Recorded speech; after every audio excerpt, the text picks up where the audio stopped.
So welcome to the beginner's guide to the map called Erlenberg. Areas that we're going to talk about on this map. At G2, there's a big castle. We're going to be talking about that. At G1, there's something called the Magic Bush. We're going to be talking about that as well. Over at D9 and E9, there's the farmhouse. We're going to bring that up.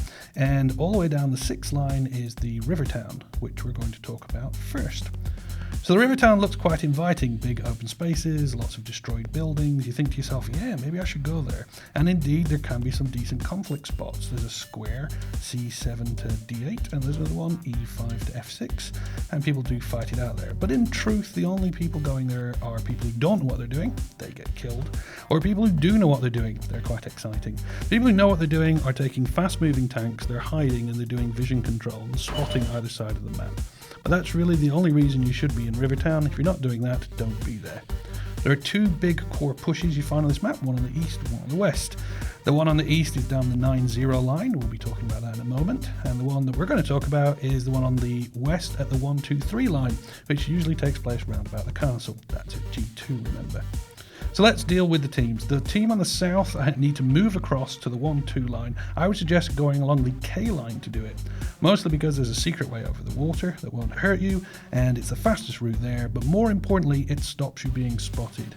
If the enemy team have been fast with their scouts, they can spot all the way down the J line. You get picked up as you move across. It's not pretty.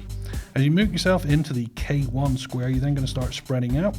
Your TDs and nimble enough mediums are going to go to that G1, the Magic Bush. This is a hill with loads of bushes, allows you to spot down the one line, but more importantly allows you to shoot and get back into cover without being detected too quickly. You can also sit back on H1 with your TDs. That gives you some good cover. In fact, even J1's not too bad. The team that are down south need to push up.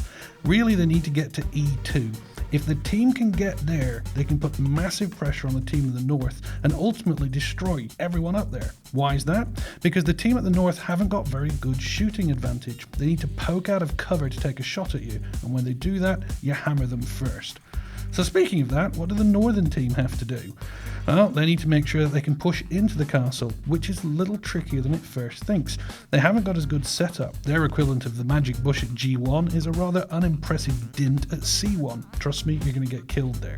So they assemble their TDs, usually around about C3, C2, and they push forward, trying to get into little nooks and crannies. There's one right in the corner of the square at E2. If they get a scout there, they can at least start getting some vision control.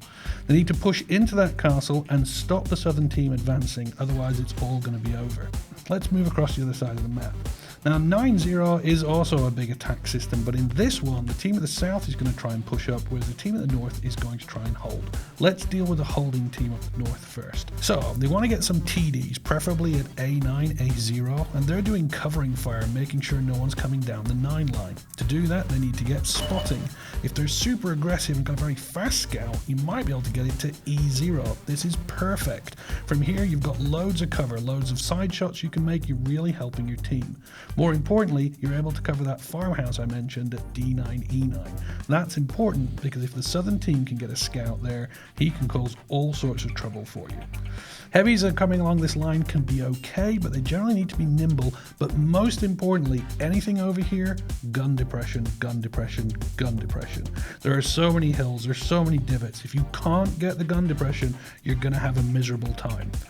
So if you're attacking this line, you're attacking from the south. Well, you got lots of TD positions. G9 is not bad, H9 is not bad. The temptation for the southern team is to hold. Don't do that. You've got to push. If you can get a scout up to E9, you're golden. I'm not sure you want the farmhouse at D9, that can be a bit of a death trap. But if you can get to E9, you can stop their scout getting to E0, you have vision control on the map, and the heavies can push up. Speaking of heavies, we've got one that's got the right speed. There's a nice little dint round about F9 that allows you to shoot out and do some pro play. Artillery.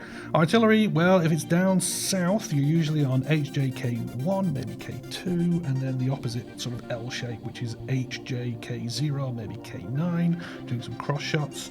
If you're in the north part, A9 and 0 is always good, A6 isn't bad, A3 I guess isn't too bad either. Artillery is super important. If you've got the right cover and you've got the right support, you can totally dominate on one of these flanks. Erlenberg. With an organised team, you decimate, dominate and murder. in a random battle, good luck with that.